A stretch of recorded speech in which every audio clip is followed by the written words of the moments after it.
mutabani w'Obote bw'agamba ng'akangaza nti ayagala kujja kusikira kitaawe. Saalabako ku mutabani wa Amini bw'avaayo ng'akangaza nti ayagala kusikira kitaawe.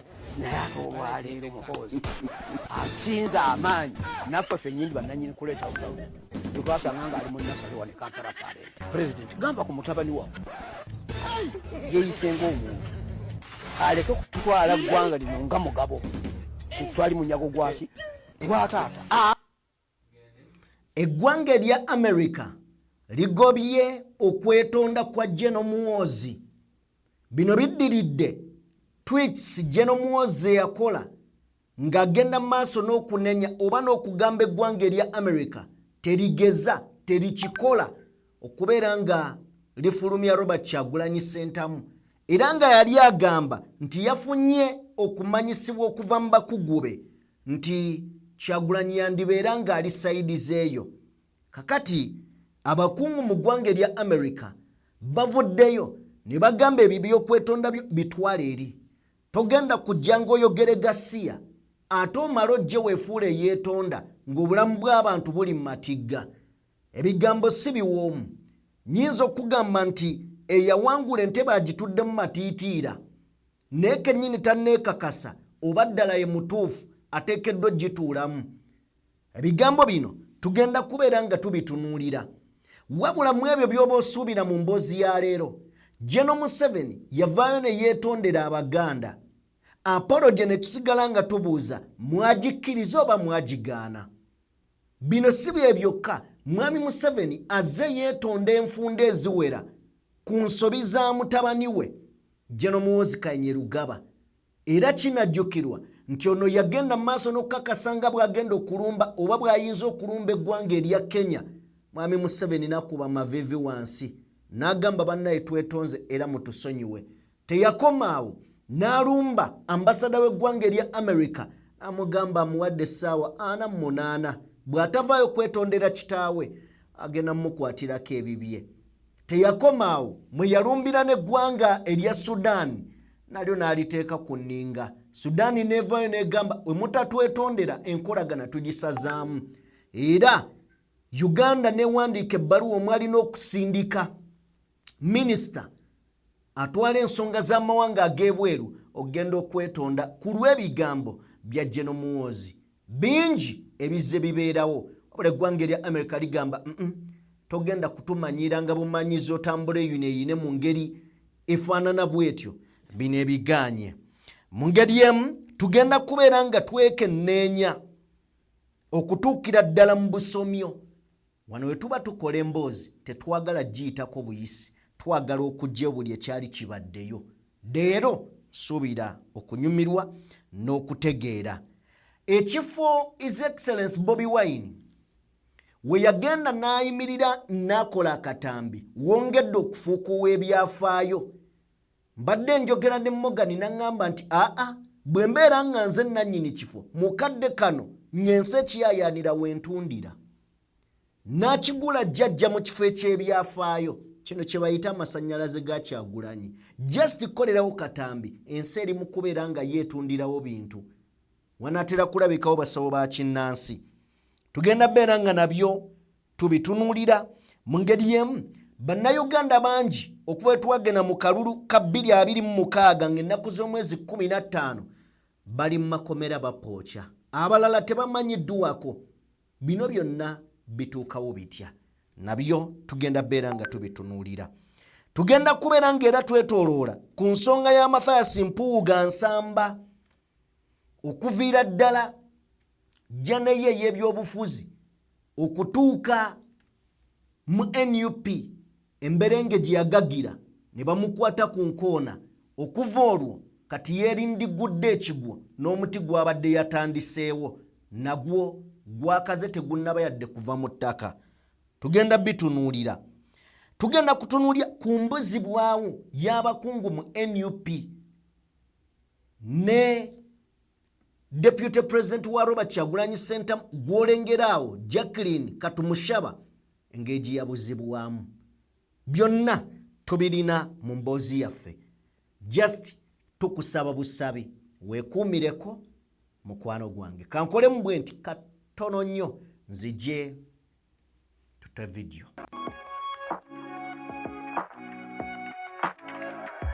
DPTV Uganda, Dawn People Television.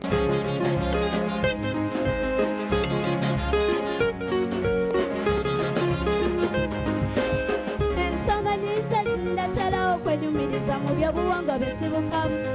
Nsibuka mu Bwakabaka bwa Buganda ewa Ssaabasajja Muwenda Mutebi. Eyo gy'osanga abato b'empisa ennungi abaaniriza kabeere muyise. Kyobalaba buli ggwanga tubeera nalyo, tukola nabo, tubonga nabo. Ebitusanyusa tuzinira wamu, nsonga n'ebitunyiga nabyo tukabira wamu. Kabaka waffe ke kabonero akalaga nti Katonda ne Buganda omwoyo gumu bwe gunyumira Kabaka wange. Muwenda Mutebi yaliyo ebengo, tamunenya kuimba kanyimbe, ate omwana wa Muteesa alamula. Nyimbira Kabaka wange, Muwenda Mutebi yaliyo ebengo, tamunenya kuimba kanyimbe, ate omwana wa Muteesa alamula. Nayimba ntese nennema okutenda Kabaka wa Buganda amagero. Lwesimye nabonekako gye tuli ne tusanyuka ffenna kuva ku muto paka ku mukadde. Ng'olusi tumutimba mu bifaananyi ne ku mamotoka tamulina taba ku mulembe. Olwo ne tusagamiza kubanga omwana wa Muteesa tujje yalamula. Oye omusaayi gw'alina gwe gusa Kabaka Muteesa yasookera ddala. Oli ye yawandiika ebbaluwa yayita Abazungu okuleta buli kimu kye twava. Era ebbaluwa eyo yamuteesa omubereberye yalina Buganda ne Uganda yonna. Era kyetuva tufuba okulaba nti ekitiibwa kya Buganda kisigalawo emyaka bukadde. Jjukira bajjajjaffe baliyo abatusooka bayagalanga n'ensi yaabwe kati nange nyimbira Kabaka wange. Muwenda Mutebi yaliyo ebengo, tamunenya kuimba kanyimbe, ate omwana wa Muteesa alamula. Nyimbira Kabaka wange, Muwenda Mutebi yaliyo ebengo, tamunenya kuimba kanyimbe, ate omwana wa Muteesa alamula. Muli bulungi?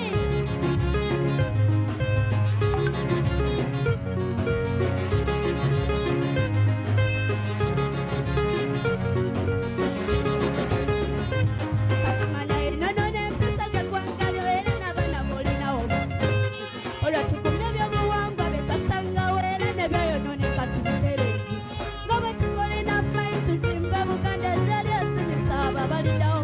Kati oba oli eri oli mwana wa Buganda osaanye omwego, oba wano oba ebweru omwoyo gwa Buganda sigala nagwo. Era buli omu bw'ekika kye kiba n'obuvunaanyizibwa n'omulimu gwekikuba. Ate ku mulembe guno Mutebi twasimye nnyo kubanga bene yawukwasa mukulu.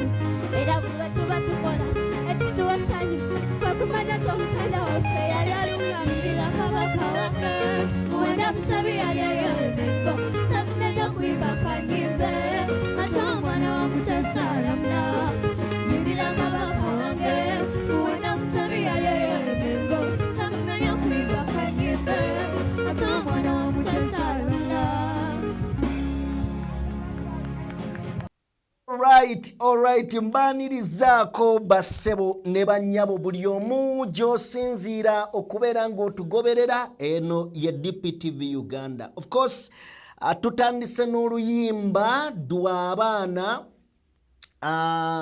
Kayimba kansanyudde nnyo, abaana nga bakayimba. Luyimba lwa Robert Kyagulanyi Ssentamu, Nyimbira Kabaka wange. Muwenda Mutebi ali eyo Mengo. Temunenya kuvimba kanvimbe, omwana wa Muteesa alamula. Abaana bakayimbye bulungi nnyo. So thank you BBS Terefina olwa enteekateeka ennungi. Munzikirize nkusabe mukwano gwange, video gimpeere like, nkusaba, kubanga buli wowa video like kijiyamba okudduka, information netuuka ku buli ssekinnoomu ayagala okubeera nga agiraba. Nzikiriza munywanyi wange, nkugambe oba nkusabe eyakatwegattako nga gwe mulundi gwo gwosoose okubeera nga olaba omukutu guno, genda maaso n'okubeera nga ate osubscribinga. Neebaza nnyo Team earphones matu mwebale nnyo mwebalire ddala nebaza abateekamu nga muli mu mmotoka zammwe nene muteekako nga mutuwuliriza bambi thank you so very much abakwata nga muteeka ku TV zammwe mwebale nnyo tubawe ekifa abankuseere ate nammwe abasinziira ku simu zammwe abasinziira ku tab ku laptop oba ku computer bale mwebale nnyo mwebalire ddala tetubatwala just for granted wabula tubasiima ebitasiimika katwolekere ebigambo eby'olunaku olwaleero njagala kutandika n'ensonga ya ekifo Bobi Wine awo ekifo kino abantu bangi bagenzeewo naye nga eyakwata akatambi kano Kyagulanyi Ssentamu yayina message ndala nnyo gy'asindikira bannayuganda olw'okuba nti ekifo kyali kyekusifu olw'okuba nti Bobi Wine musajja kugamba owa art yalowooza kye kiyinza okukwata attention y'abantu bafune obubaka bwe mbasindikira n'akwata akatambi ako mu view ey'omulembe ennungi naye nkimanyi teyamanya nti abantu bagenda kutuuka ku ssa erigenda wakoledde akatambi kano kifuuke ekyobulambuzi kifuuke abantu we bakolera ssente mukadde kano abantu bali mukulumulukuka nga bagenda waliwo abatundirawo ebintu byabwe waliwo abajja ne bekubisizawo ebifaananyi waliwo abasiibawo nga bo omulimu gwabwe gwakolerawo zi vidiyo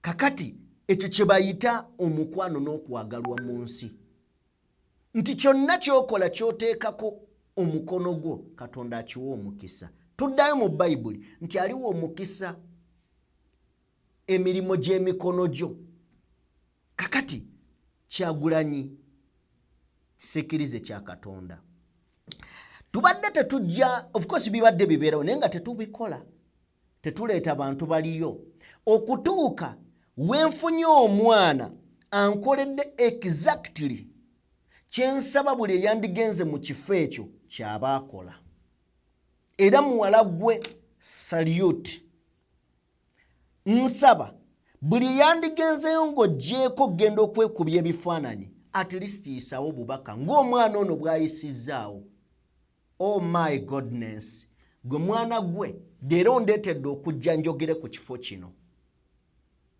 njagala otuwa omukyalo oyo and friends of Uganda all over the world.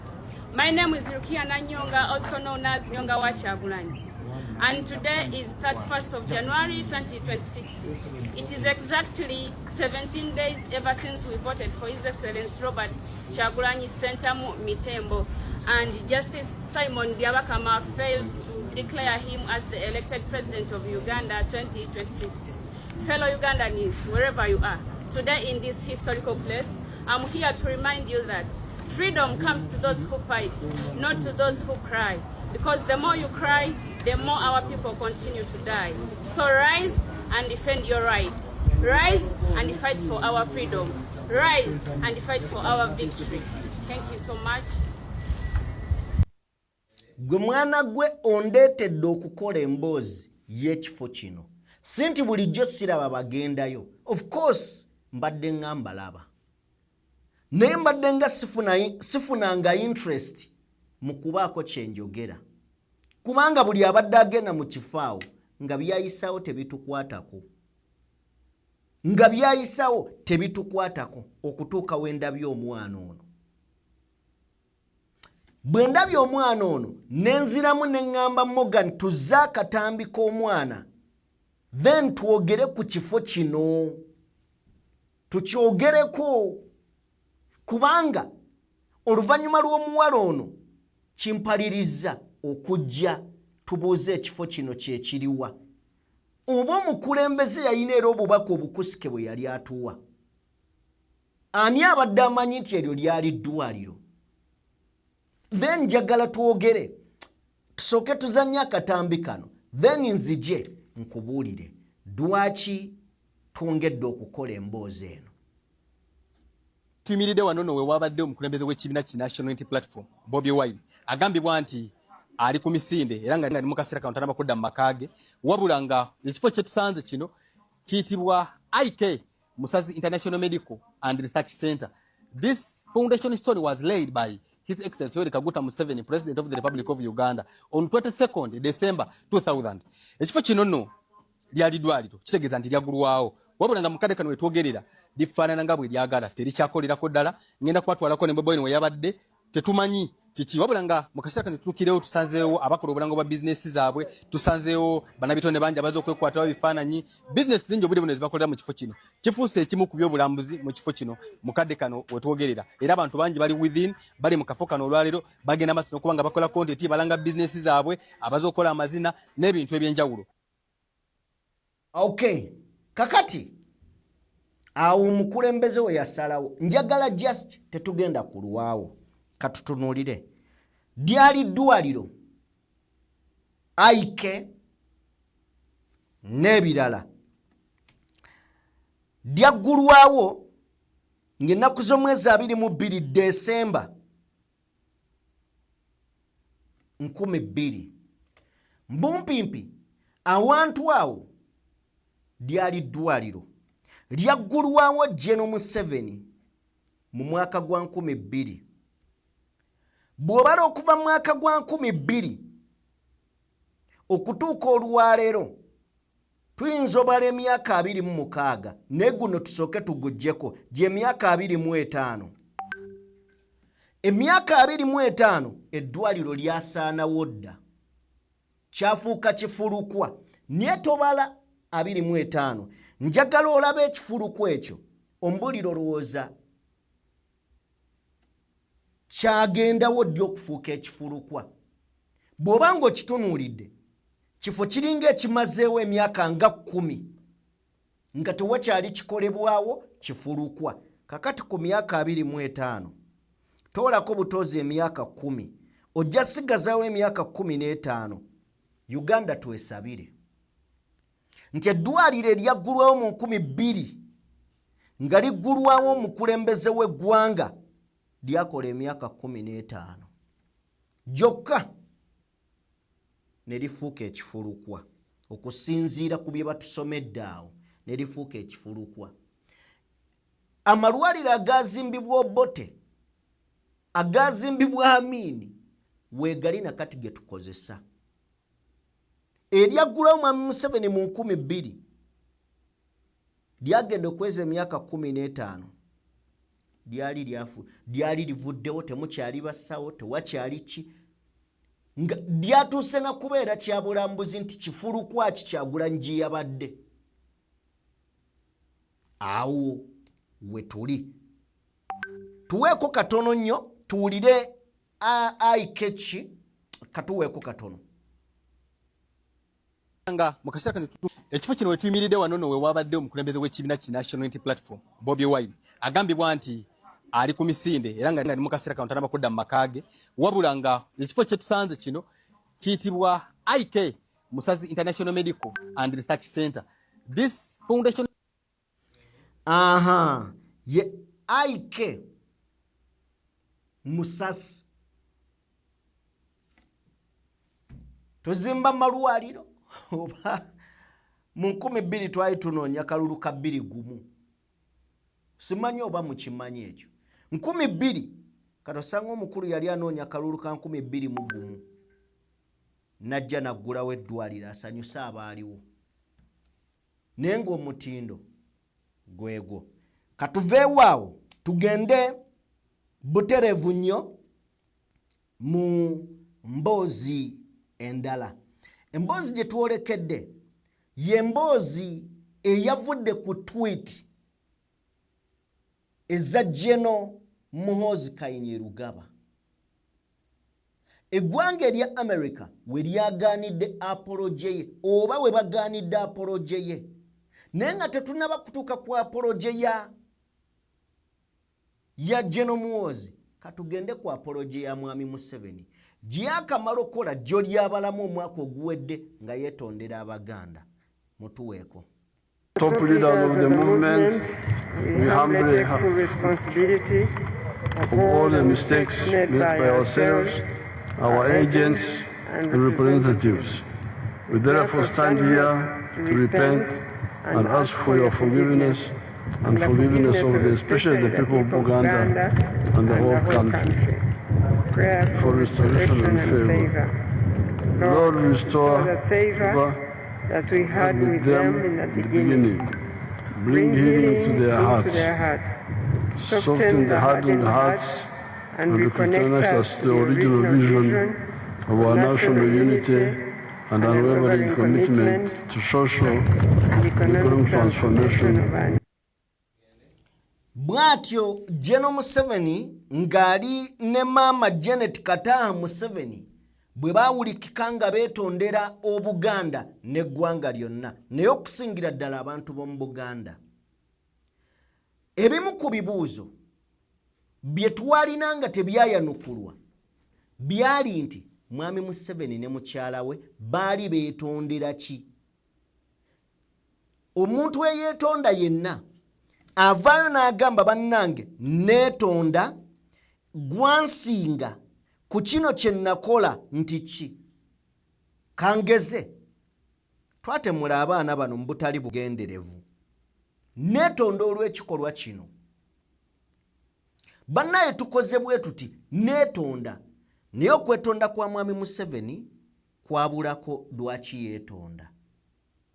Ekitegeeza nti wali toyina w'osinziira gamba nti musonyiye. Omusonyiye eki kyagambye gwe ky'omanyi kye yakola. Ng'amazima matuufu gali nti kwali kwetonda okukalu. Okutaliiko gwe ky'ogenda sinziiraga nti nkusonyiye. Kati yeetonze akoze eki?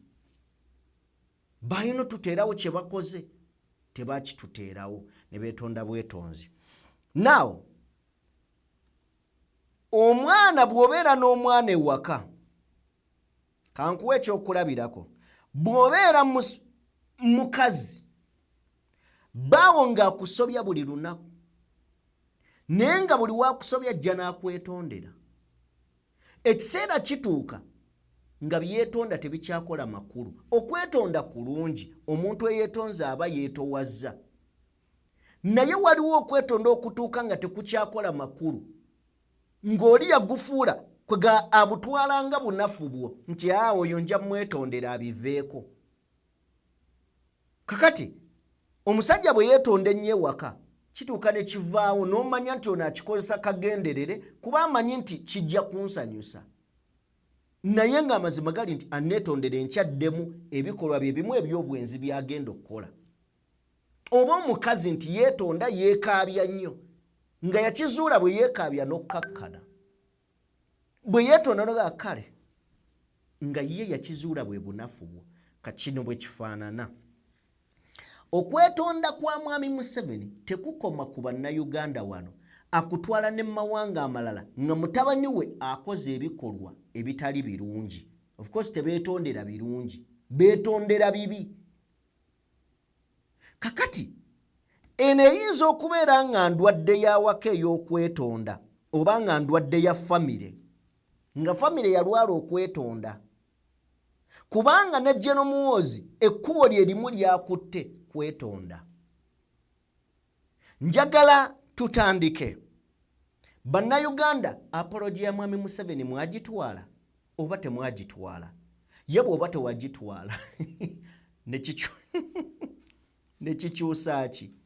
Kakati ly'eggwanga erya America lyakuba nti bbe ku General Muhoozi. Njagala otuwa akatambi akakali mu matiti. Kainerugaba oluvannyuma lw'omuduumizi w'eggye ly'eggwanga General Muhoozi Kainerugaba okusiimuula tweets ze yabadde akoze ng'alumiriza eggwanga erya America okutolosa omukulembeze w'ekibiina kya National Unity Platform Robert Kyagulanyi Ssentamu akulira US Senate Foreign Relations Committee Senator Jim Rich agambye nti omuduumizi w'amagye ono yadde yeetonze okwetonda kwe tekukkiriziddwa kubanga ayise w'alina okukoma. Agambye nti eggwanga lya Amerika lirina okutunula mu nkolagana yaalyo ne Uganda mu nsonga z'ebyokwerinda ne liteeka obukwakkulizo obukakali ku ggwanga lya Uganda. Senator Jim agamba nti mutabani w'omukulembeze w'eggwanga Yoweri Kaguta Museveni Muhoozi Kainerugaba tasobola kugenda mu maaso ng'amala gawandiika fa n'amala ne yeetonda mu neetonda eyo eyakiyita mu luggya. Agamba nti eggwanga erya Amerika terigenda kukkiriza mbeera eno ya katabanguko, enkola eno eya General Muhoozi gy'akola ebintu nga teyeefiirayo ng'ate obulamu bw'abantu abali mu kitundu kino ekya Uganda buli mu katyabaga okwonga kw'ossa n'ebiruubirirwa eby'eggwanga erya Amerika. Okay. Tetugenda kuddayo nnyo mu tweet. Then tugenda kutunuulira. Apology. In fact, kino nakibagambyeko ndowooza lwabadde lunaku lwa John Morgan. Kukya apology zino. Nti akola apology oba asaba okusonyiyibwa. Kyakola akikola nga takimanyi oba abeera akimanyi. Nze namaliriza ngamba kyakola akimanyi. Era ne tweet ezo aziwandiika nga akimanyi no ngenda giteekayo eisewo obudde bwe buti bajja kuba bagifunye nze ngisangule esigale ng'etambula. Now okwetonda kuba kuvudde ku mutima oba ayeetonda n'asigala ng'asekera mu kikonde. Tweet efaananako bwetyo. I want to apologize to our great friends, the United States, for my earlier tweets that I have now deleted. I was being fed with the wrong information. I have spoken with the US ambassador to our country and everything is okay. We are going to continue our military cooperation as usual. Kakati njagala tukwata awo. Senator oba Senate Foreign Relations Committee agamba nti Commander MK Kainerugaba has crossed the red line. Asuse newe kirina okukoma. And now the US must relevate its security partnership. United States kyekiseera esazeemu ekyuse enkolagana yaayo mu byokwerinda, which includes kakati kyekiseera ne sanctions zirabikeko and military cooperation with Uganda n'ebyenkolagana mu magye. General Muhoozi wali akugambye nti atuddemu n'enkolagana zaffe eby'amagye, ono agamba nazo zisazibwemu. Era agamba nti the president's son and likely successor cannot just delete tweets and issue our apologies. The US will not tolerate this level of instability and recklessness.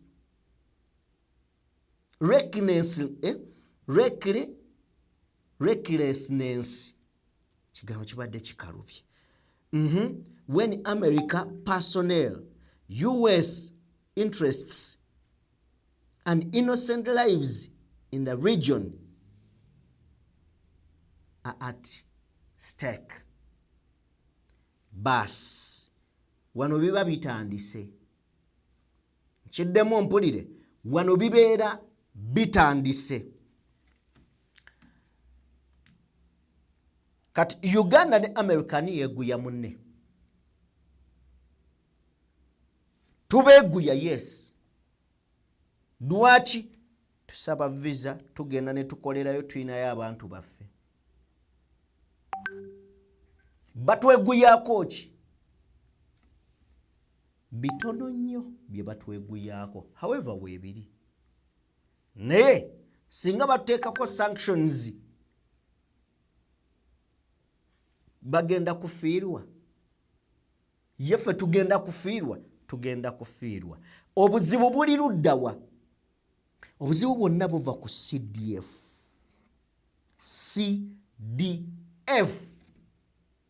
Kankuzeeyo oyinza okuba nga tontegedde. General Muhoozi yagamba okulumba eggwanga erya Kenya.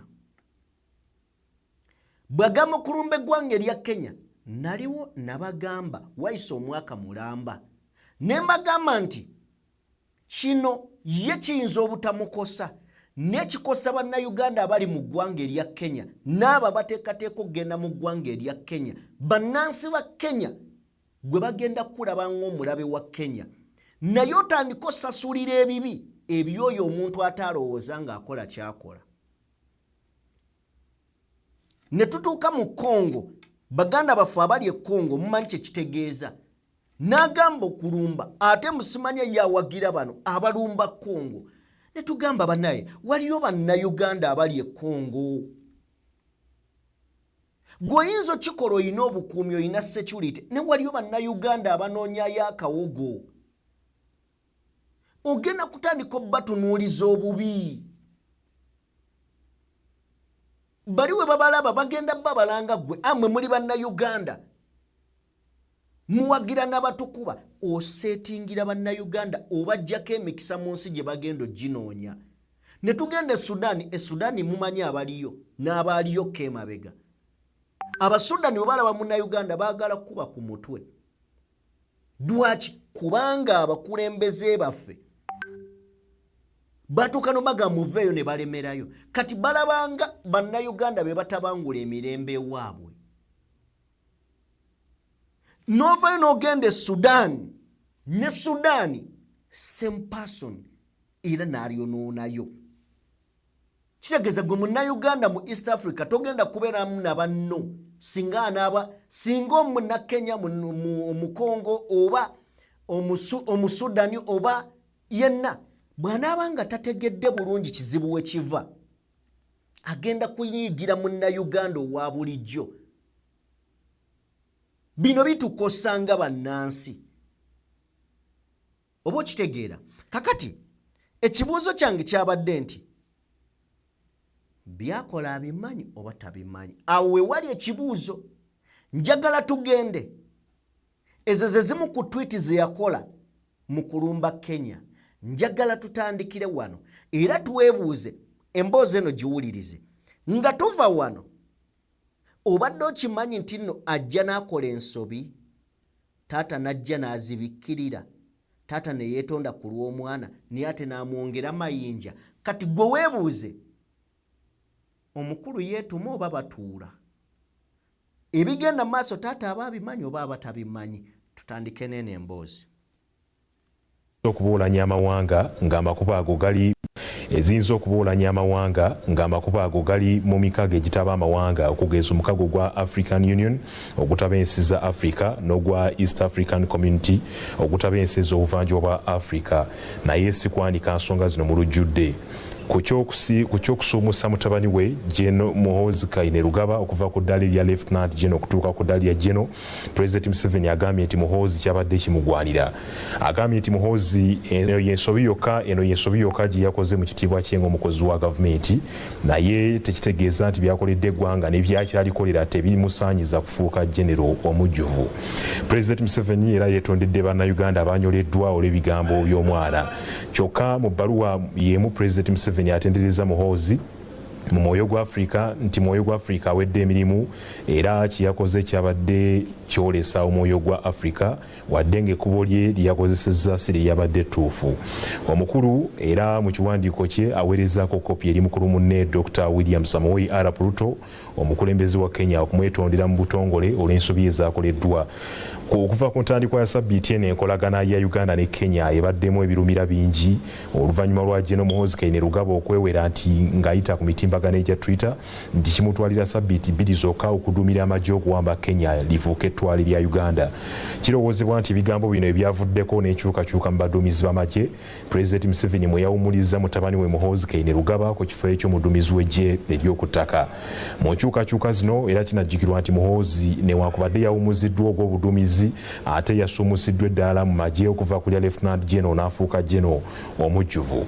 Olunaku lw'eggulo ne Minisita wa Kenya eyakalondebwa okukola ku nsonga z'ebweru Dr. Alfred Mutua yatuuse n'okuyita omubaka wa Uganda mu nsi ya Kenya Ambassador Dr. Hassan Galiwango ne boogera ku nsonga ezo. Kakati omusajja asoose n'akugamba ekisooka yeetonda, naye mu kwetonda n'akugamba nti General Muhoozi kyeyakoze kyabadde kiraga nga bw'alina omwoyo gwa Africa. Kati omuntu alina omwoyo gwa Africa ne byakola nga bikola ku lwa Africa, lwaki weetonda? Nti ate nedda engeri gye yakikozeemu yeetaabadde ennungi, naye ng'ate ekyo kye yakoze gwe mwoyo gwa Africa. Ekyo nakyo n'okiteeka ebbali. Kale bino byonna nga bikolebwa, omuntu akoze ensobi n'omujja ku Lieutenant General n'omufuula full General, obonereza n'obonereza. Bino byonna kikye bikulaga nti support eviira ddala mabega si ku General yekka, eva mabega. Bannakenya bayina kaakatyuni ke baakola. Omanyi bannakenya gye twakulaze akatambi we baatulaze ku Moses Ali mbu munnabyabufuzi akyayina embavu omulamu obulungi asobola okujja n'abagamba bannaaye kambabulire ebigambo bino ne mumugoba katuuti. Moses Ali atasobola kwogera najja sente nga weeziri ne mukuba enduulu n'abaga alo ne mukuba enduulu. Ne mulinda ekyanga tekiri alo ne mukuba enduulu naye ng'alina byabagamba temumuwuliriza. Kakati akatambi kano nakakola omwaka mulamba oguyise emabega. Njagala tuddemu tukalabe. Kazimbibwa bannakenya. Then njagala tuddemu tukalabe katuwe. Mpola mpola njagala tukekanye tugende mu katambi kano tukekanye mpola, then ombulire gwe ki kyotegedde era yakola katyuni ono kiki yali agezaako okubeera nga atugamba. Okay, tugende.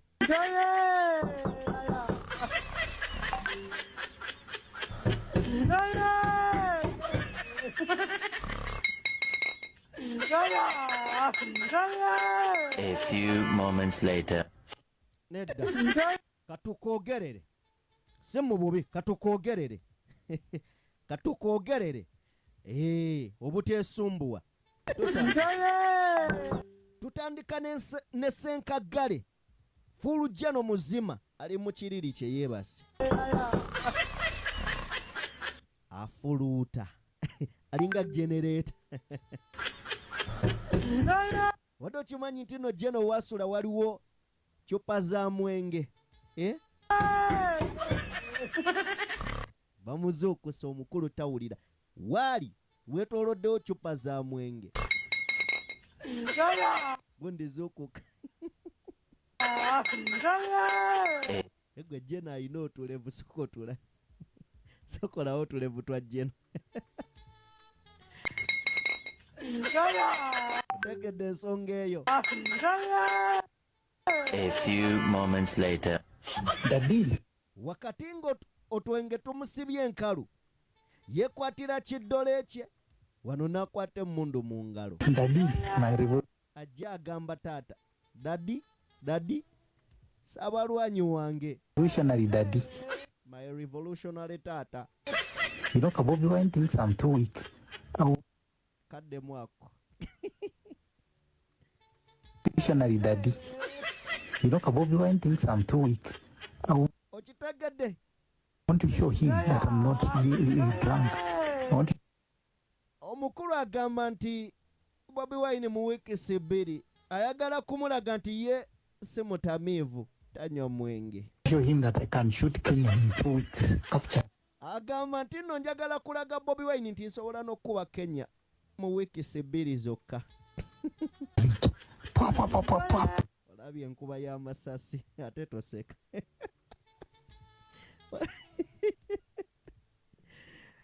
Ate saagala oseke. Tuddemu tulaba amasasi engeri gy'agakubamu. I can shoot Kenya in 2 weeks. Capture it.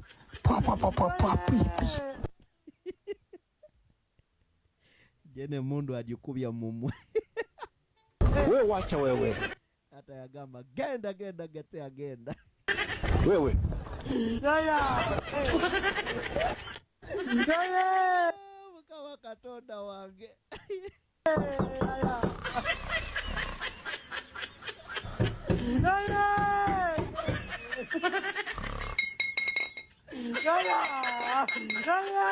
A few moments later.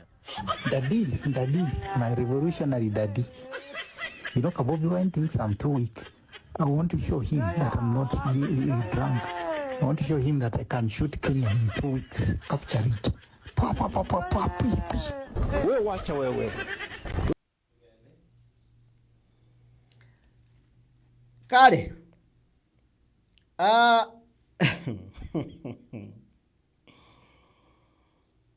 Kakati bino byonna nga bigenda mu maaso twagala okutegeera bino byonna bitandikira luddawa. Katuddeyo twekkaanye emboozi eno nja kusaba ogiwa amatu. Muno mwe muli agamawanga gazza songamu engalo. Soko gituwe. Ennaku bbiri emabega omuduumizi w'eggye ly'eggwanga General Muhoozi Kainerugaba ng'ate mutabani w'omukulembeze w'eggwanga yatadde obubaka obusonsomola ku kibanja kye ekya X ng'alaga nti balindiridde omukulembeze wa America omulonde Donald Trump alayire afuuke omukulembeze omujjuvu era mu kufujjirira kwe bakuwamba ekibuga ekikulu ekya Sudan, Khartoum. Bino eggwanga lya Sudan olwabikubyeko emmunye.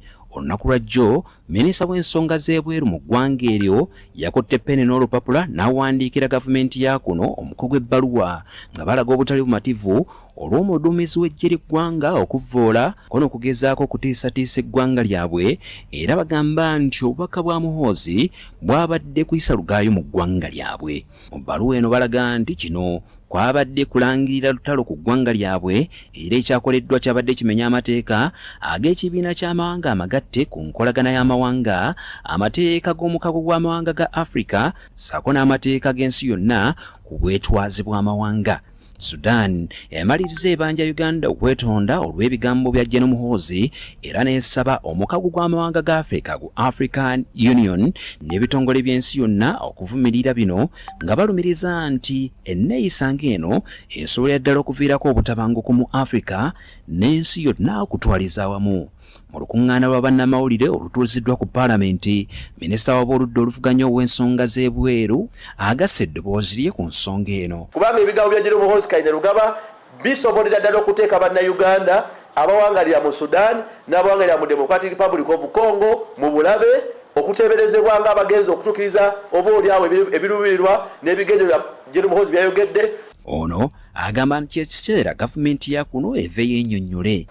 Ministry eveeyo bunambiro yeetonde era emenyewo ebigambo ebyayogeddwa General Muhoozi Kainerugaba bulwabanga Uganda erina enteekateeka erumbagana eggwanga eddala batubulire olukusa gye baalugye. Era twagala eggye lya Uganda People Defence Forces liveeyo bunambiro litangaaze. Tukitegeddeko nti minisita omubeezi w'ensonga z'ebweru Okello Oryem alinnya ennyonyi olw'eggulu olunaku olwaleero okugenda ku lugendo olw'amangu ku nsonga za gavumenti ya kuno n'eggwanga eddala. Because I'm just boarding the plane now to travel abroad. Now you know I'm on the plane. I have to travel somewhere urgently and come back before Christmas.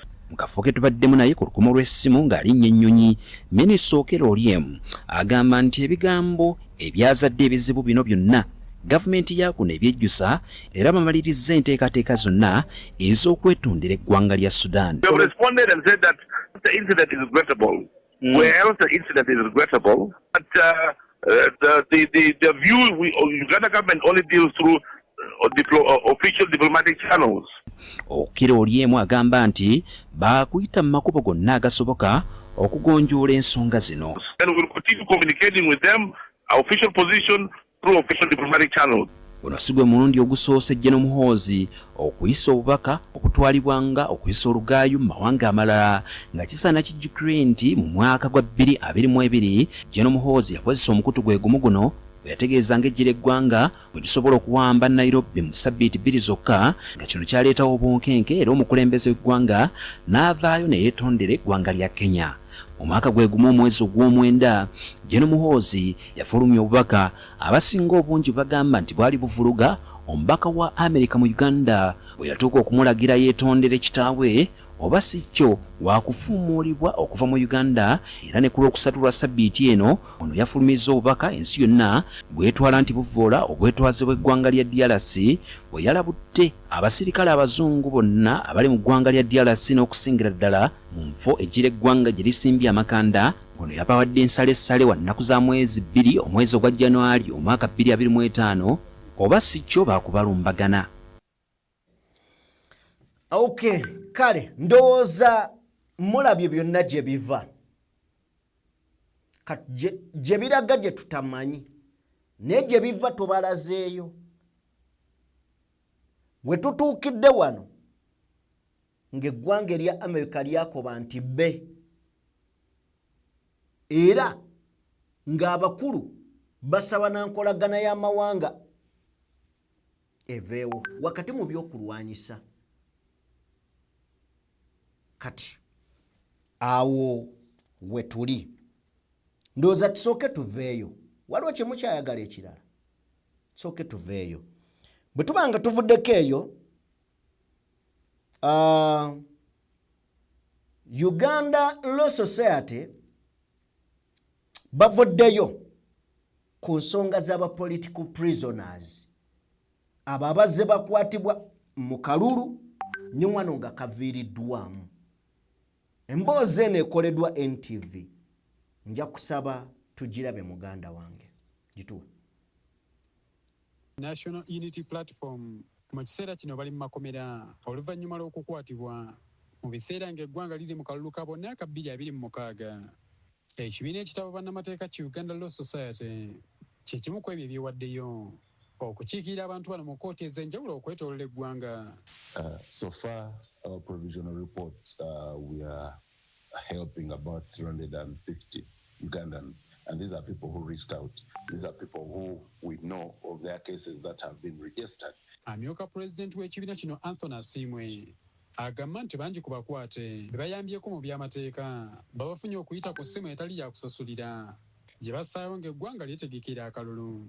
And of course, it's still ongoing because every other day we still receive new reports, especially for those who have disappeared. These are people who have appeared in court, others at police. These are the ones we've assisted. Our lawyers have reached out to support.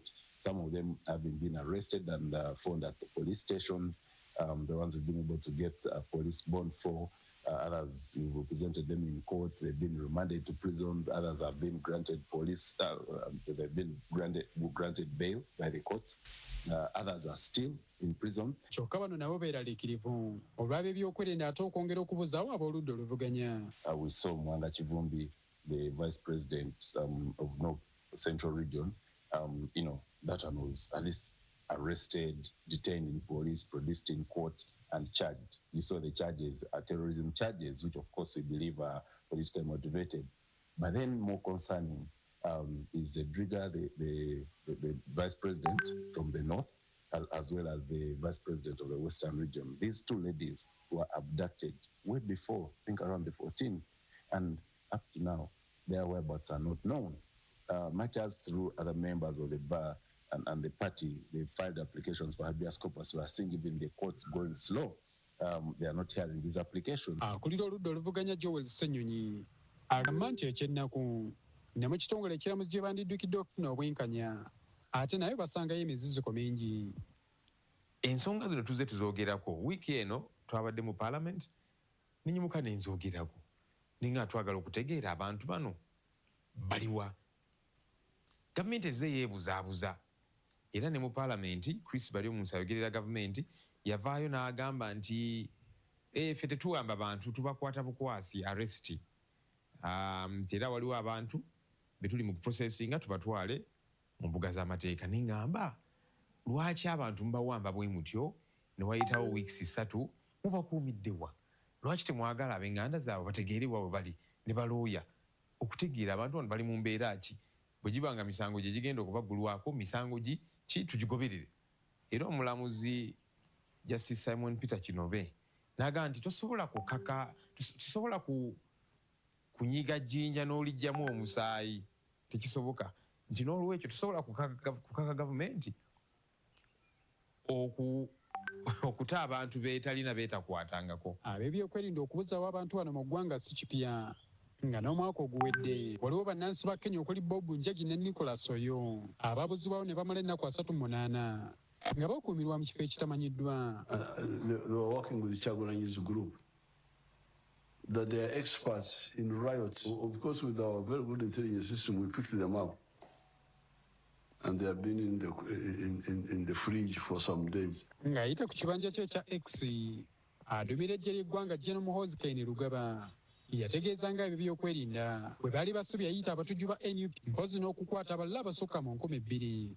Ssenyonyi agamba nti kino kigenderere era nga kyerekedde ne kukwata abamu ku bakulu mu kibiina kino. Baagala okutusaanyaawo mu ngeri bweti bafumbefumbeyo ebisangosango babituteekeko batusibe batujje mu circulation. Kabagamba nti bano aba NUP abakulembeze bano be bakoze ebikolobero bino. Si bwe gusoose tuze tulaba zi fake bomb ebijambiya mujjukira mu Arua bakwata emmundu ne baziteeka mu kisenge Oweekitiibwa Kyagulanyi kyasulamu ne bagamba nti zino emmundu zize. Mwala babikolako Honorable Segirinya ne Honorable Sewanyana, kati juzi bakutte Honorable Muwanga Kivumbi ne bamuteekako omusango gwa butujju. Imagine balumba amakaage ba agency be abaali bakuŋŋaanya DR form okuzijjayo ku polling stations ne bazitwala ewuwe nga wagenda okuva azitwale ku Tally Center ne babalumba ne battayo abantu. Kakati ate abatta abantu mu makaage bagamba nti yeggwe mutujju. Kati ebintu bino bipangirire bibagezaako okukola. Naye ekyokukisa omulungi nti batusanze tulaba. Ate ne bannayuganda si basiru. Bannayuganda bamanyi akola ebikolobero yaani. Bamanyi nti ffe tuzze tubagamba tubeere ba mirembe era obuyinza twagala butwala mu ddembe. Tetujja kukola fujjo era omuntu yenna akola effujjo oyo si munnaffe babeera bamututaddemu. Ekyo Oweekitiibwa Kyagulanyi akyogera buli gye tuzze tulaga. So bannayuganda bamanyi kye tuyimiriddeko. N'akulira ekibiina ki NUP Robert Kyagulanyi Ssentamu yegine mu kiseera kino akyaliira ku nsiko oluvannyuma lw'ab'ebyokwerinda okuzingako amakaage ku lunaku lw'akalulu ak'ababaka ba paalamenti n'omukulembeze w'eggwanga. Wabula yo gavumenti tezeetegeeza nga bwe talina buzibu ku Kyagulanyi ono yadde ng'onojjukira nti gye buvuddeko ab'ebyokwerinda bamenye ne bayingira mu makaaga agasangibwa e Magere ne batuuka n'okutulugunya abantu omwali ne mukyalo we Barbara Itungo.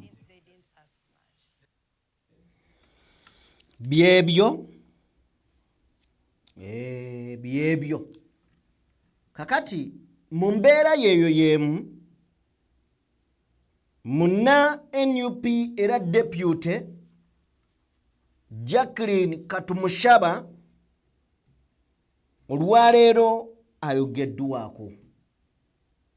Njagala tufune emboozi ya story eno then tukomewo. Jacqueline Tukamushaba y'omu ku bamemba ba NUP abaakwatibwa mu biseera by'akalulu ka bonna. Okusinziira ku b'enganda ze ko ne bamemba ba NUP ono yatwalibwa ba byakwerinda ng'abamu ku bo baali mu yunifoomu z'amagye g'eggwanga so nga abalala baali mu ngoye eza bulijjo. We baamuwambira yali ku woteeri eyitibwa Concord esangibwa mu tawuni kanso y'e Muhanga mu disitulikiti y'e Lukiga. muwala we omukulu Patricia Shaba ye yali naye nga bamuwamba era anyumyanga bwe gwali. Twali naye ku 14 nga tuli e Muhanga ku Concord Hotel bwe bajja ne bamutwala abasajja abatategerekeddwa nga bambadde ebyambalo by'amagye ne bajja nga bayina emmundu ne bamenya room mwe twali tukolera ne bamutwala ne batufukamiza ffenna nga batadde ku gunpoint ne bamutwala mu drone eya white. Ono agamba nti yadde guno si gwe gwali gusoose nnyina okuwambibwa wabula ku mulundi guno bali mu bweraliikirivu obw'amaanyi. Tetumuwulizanga, tetumanyi waali, tetumanyi oba mulamu, tetumanyi biki mbeera kijayitamu, tetumanyi nagyali, tetumuwulizangako, tetumulabangako. Tuli mu bweraliikirivu bw'amaanyi nnyo kuba tetumanyi kiddako, tetulina kiddako. Naliwo nga bamuwamba era kyannuma nnyo okulaba nti abasajja abaatulumba balina emmundu nnyingi nga balinga abazze okukwata omuyekera ne batutunazaamu emmundu ne bazikokinga kwegamba sisita wange teyali bulungi ffenna tetwakitwala bulungi kyatukosa maama waffe ne bamutwala zakawera wiiki 2 tetumanyi gyali tetumuwulizanga tetumanyi oba namulamu. Ashaba ayagala nnyina ayimbulwe era nga bw'aba alina omusango gwonna gwe yazza kale aleetebwe mu kkooti abitebye. Tusaba bonna abamuyina oba abamutwala mazima talina musango gwe yakola era batuddiza omuntu waffe ne bw'abanga alina omusango gwe yakola batugambe nti tumukwatidde kino ali wano ne wano we tumukuumidde tusobole okufuna information yonna about her whereabouts. Honorable Jacqueline tukamushaba nazagwa n'omushaija wanje tuyina obusaasi bwingi munonga okureeba nibamutwara tutari kumanya yaari kandi tuyina obusaasi nitwenda tumanye yaari nitushaba boona bamukwasire bamureete yaba mutamukooti nibo batiireho ebimiina batugambire kubera begyabire batari kwenda ngu bibeho bakaba batari kubaasa kubitaho ngu ayisimbe. Tukamushaba alabirira abantu abali mu 16 omuli n'abayisa abagenze mu bibiina ebyakamalirizo wabula nga mu kiseera kino tebamanyi kiddako. Tuli wano tubonaabona kubanga yali atulabirira ffenna nga bw'otulaba tulina famire y'abantu nga 15 ababeera wano ewaka era nga yabadde atulabirira nga atuwa buli kimu naye kati okuba bamutwala tubeerawo lwakisa ky'abantu be batukwatibwa ennaku ne bagamba banaye bali maama waabwe baabatwala katubaweeyo kyetubawadde era nolaba nga omuntu atuleetedde ettooke era bwe tutyo bwe tusurvivinga mwene embeera. Abakulembeze ba NUP mu bitundu bya Kigezi bakyaliddeko ab'enju ya Tukamushaba okwongera okuzzaamu abantu b'amaanyi. Bano bagamba nti kati bangi mu kitundu kino batya okukolagana ne bana NUP olw'ebiyinza okuddirira. We are living under fear as the rest of NUP fraternity here in Kigezi. The leaders, the candidates, our members, we all live under fear. Some people even now fear to identify with NUP because of such incidences. We are not happy. We call upon every Ugandan, especially the people of Luchiga, to come up and demand our Honorable Jacqueline Jole Tukamushaba, because we have tired of Uganda of detention without a trial. Every time they are arresting people without knowing the case they have done and taking them in the detention place. The thing is not good at all. Tukamushaba yali avuganya ku kifo ky'omubaka omukyalo wa Lukiga era nga teyafuna mukisa gwonna kwetaba mu kulonda okuwedde. Mu kalulu kano muna NRM Sylvia Rinitwe ye yawangula n'obululu emitwalo 3,739 nga ye Tukamushaba yafuna obululu 3,195.